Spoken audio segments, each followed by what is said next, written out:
अनूपपुर जिला मुख्यालय की थोक सब्जी मंडी हम्मालों की आजीविका का सबसे मुख्य केंद्र है।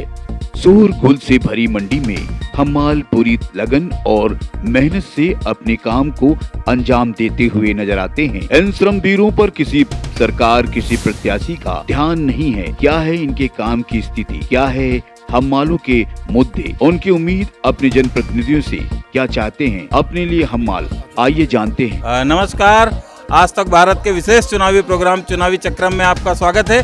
और आज हम पहुंच गए हैं अनूपपुर जिला मुख्यालय की मुख्य सब्जी मंडी में और यहाँ पर हम बात करेंगे श्रमवीरों से, मेहनतकश मजदूरों से, जिनके दम पे हमारे घर तक पहुँच पाती हैं रोज ताज़ा सब्जियाँ। उनसे बात करते हैं कि उनके क्या मुद्दे हैं, उनकी क्या अपेक्षाएं हैं सरकार से, क्या हालात हैं देश के, सरकार कैसी चल रही है। अरे हो गए 5 साल तक सब आते हैं, इसके बाद हमारा कोई सुनवाई नहीं होता, कुछ नहीं होता है सर।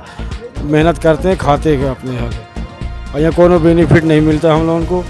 जैसे भविष्य है तो अपने कमा खा रहे हैं, बस हो गए, इसके कोई बेनिफिट नहीं है। तो सरकार जो है वो अभी नई बनने वाली है, चुनाव का समय आ गया है, नेता जो है वो दरवाजे दरवाजे घर घर पहुंच रहे हैं। आप जो है वो क्या चाहते हैं कि नेता किस प्रकार का हो और नेता से आपकी क्या उम्मीद है। सब हर साल 5 साल ऐसे होते हैं, इसके बाद सब बिसर जाते हैं। एक बार आते हैं फिर हो गए, इसके बाद कुछ ध्यान नहीं देते क्या कैसा है। कोई सुविधा नहीं है, यहाँ मंडी में रहते पल्लेदारी करते हैं, कोई सुविधा नहीं है। तो यहाँ जो पल्लेदार हैं, जो मेहनतकश लोग हैं, श्रमवीर हैं, उनके क्या मुद्दे हैं, क्या समस्याएं हैं आप। भाई समस्या तो बहुत है यहाँ, ना का दिन मेहनत करे तो बराबर पैसा नहीं मिल पाता है, ना कुछ जितना मनमानी है यहाँ। कोई यूनियन कुछ नहीं है यहाँ, ना कोई बेनिफिट मिलता है यहाँ।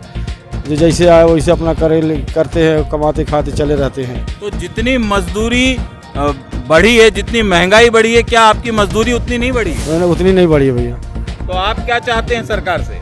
अब सरकार जाने क्या करना चाहते हैं, अब सरकार के ऊपर है भाई। अब क्या बता, हर साल तो 5 साल ऐसे आते हैं, इसके बाद फिर दोबारा आते नहीं है कोई पूछने के लिए। अब चुनाव आ रहा है पूछने क्या कैसा है। सर हम न बीमा है न कुछ है। हमारे लड़के बच्चों के लिए बीमा मतलब हो जाना चाहिए, बीमा होने जाना चाहिए। हम लोग जब तक कर रहे हैं हमारी, तब तक मर जाएंगे तो कोई वो नहीं है, मतलब तो उनके लिए कुछ आसरा होना चाहिए, हमारा बीमा होना चाहिए और कुछ होना चाहिए।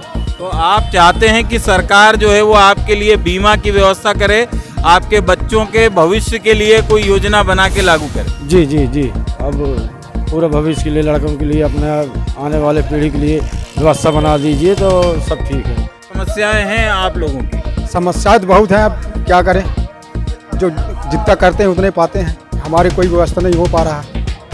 हमारी कोई कुछ हो जाए हमको तो हमारे बच्चे को देखभाल के लिए हमारी कोई व्यवस्था बनाई जाए, बीमा कराया जाए। क्या चाहते हैं सरकार से, सरकार आपके लिए क्या करे। सरकार हमारे लिए व्यवस्था बनाए कि हमारे बोरा ढोर है उतने मिल रहा है। मान लो हमको कुछ हो जाए, हमारे बच्चे को आने वाली पीढ़ी में व्यवस्था बनाए। तो जो चुनाव है उस चुनाव में आप जिसको वोट देंगे किस आधार पर देंगे। जो अच्छी व्यवस्थाएं करेगा उसी को देख के वोट डालेंगे। अच्छा, ऐसा नेता चुनेंगे जो आपके भले के लिए सोचेगा। हाँ, जो भले के लिए सोचेगा उसे हम भी सोचेंगे। आते हैं फिर चले जाते हैं, बस यहाँ जीत गए हो गया, कोई सब भूल गए। कि यहाँ पे जो श्रमवीर हम्माल हमारे साथ में हैं, वो अपने जनप्रतिनिधि को चुनते समय ऐसी चीजों का ध्यान रखेंगे जो उनके लिए बात करे, जो उनके लिए सोचे, ऐसे जनप्रतिनिधि को वोट देने की बात कर रहे हैं। श्रमवीरों से बात करने के सिलसिले में हम पहुँच गए हैं अनूपपुर बस स्टैंड और यहाँ पर जो लोग बसों पर हम्माली का काम करते हैं वो हमारे साथ में हैं। हम उनसे जानेंगे कि उनकी क्या समस्याएं हैं और वो क्या चाहते हैं सरकार से। क्या है आपकी। हमारा कोई सुनवाई नहीं है श्रीमान जी। हम गरीब आदमी रिक्शा चला के जीवन अर्पण कर रहे हैं अपना। ना हमारा अभी तक घर द्वार बना, ना कुछ नहीं है। पंचायतों में भी कोई कुछ नहीं देता है हमको, ना कोई सुनाई नहीं है हमारा है। सबका घर द्वार आवास मिल गया, सबका सब कुछ हो गया, हमारा कोई कुछ नहीं मिला अभी तक। ना घर द्वार मिला है, ना हमारा कोई सुनवाई नहीं हो। जाते हैं पंचायतों में, जिला पंचायत में जाते हैं, तहसील में जाते हैं, कोई हमारा सुनवाई नहीं है। हमारा कागजात को कोई देखते ही नहीं है। अच्छा, अभी चुनाव आने वाले हैं तो नेता अभी आपके पास में आएंगे, आपके दरवाजे पे आएंगे, हाथ जोड़ेंगे, बहुत सारे वादे करेंगे। तो आप नेताओं से क्या चाहते हैं, क्या उनसे जो है वो वादा चाहते हैं। भाई हमको हमारा कोई काम ही नहीं हो रहा तो हम क्या बेनिफिट बताएं उनको। हमारा कोई काम ही नहीं हो रहा, तो अब उनसे हम कब वोट दें कि ना दें, क्या करें क्या ना करें। कलेक्टर के पास भी गए हम, मंगल जन सुनवाई रहता है, वहाँ भी हमारा कोई सुनवाई नहीं हुआ। आपका कोई बीमा किया है? कुछ नहीं किया है।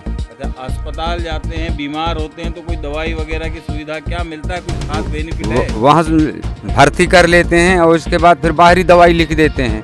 अच्छा, आयुष्मान कार्ड बना है आपका? आयुष्मान कार्ड बना है, आयुष्मान कार्ड में भी कोई यहाँ नहीं चलेगा बोल देते हैं। अच्छा, हाँ, यहाँ नहीं चलेगा, ये अस्पताल ऐसा नहीं है, ऐसे बोल देते हैं। तो हम गरीब आदमी, अब ज़्यादा हम भेदभाव जानते नहीं हैं, तो हम कुछ कर भी नहीं पाते हैं। मजदूरी करके अपना फिर दवा दारू कराते हैं, हो जाते हैं ठीक, तो हो जाते हैं, पैसा भी नहीं है अपने पास। अपने बच्चों के भविष्य के लिए आप जो है वो सरकार से या अपने नेता से क्या चाहते हैं? भाई कुछ हमको मदद दें ना, हमारे बच्चों को पढ़ाई है, लिखाई है, नौकरी है, चाकरी है, कुछ व्यवस्था ही नहीं है। आप जो है वो अपना जो नेता चुनेंगे, अभी वोट आने वाला, चुनाव आने वाला, वोट डालने जाएंगे तो कैसा नेता चुनेंगे? कैसा नेता चाहते हैं आप? अगर हमारा वो नेता सुन लेगा तो हम उसी को चुनेंगे, चाहे भाजपा के हो चाहे कांग्रेस के हो। हमको तो कोई खिलाता नहीं है, न कोई हमको वृद्धा पेंशन मिल रहा है, न कुछ नहीं मिल रहा है। आज 60 साल के हो गए हैं हम। हमारा अभी सेक्रेटरी सरपंच बोलते हैं कि तुमको नहीं मिलेगा, तुम्हारा जगह ज़मीन ज़्यादा है, ऐसा है, इसे करके वहाँ से भगा देते हैं। जनपद में भी जाओ तो वहाँ से भी भगा देते हैं। हमारा कोई सुनवाई नहीं है। अब हम कांग्रेस तरफ देखें कि भाजपा तरफ देखें, हम किसको देखें? नहीं तो सब उन्हीं के मतदाता हैं हम, और हमारा भी वो लोग नेता हैं, कांग्रेस के हो चाहे भाजपा के हो। आने वाले सरकार से हमारा विकास हो, जो हमारे पल्लेदार भाई हैं। आज अपने इस विशेष चुनावी प्रोग्राम, चुनावी चक्रम में श्रमवीर हम्मालों से और देखा हमने कि उनके क्या हाल है, क्या हालात हैं और सरकार की योजनाओं से कितना वो लाभान्वित हो रहे हैं और अपने आने वाले जनप्रतिनिधि से वो क्या चाहते हैं, कैसी सरकार चाहते हैं, इस पे उन्होंने अपनी बात की। अब फिर हम चलेंगे अगले एपिसोड में किसी नए जगह पे नए लोगों के साथ बात करने के लिए। धन्यवाद।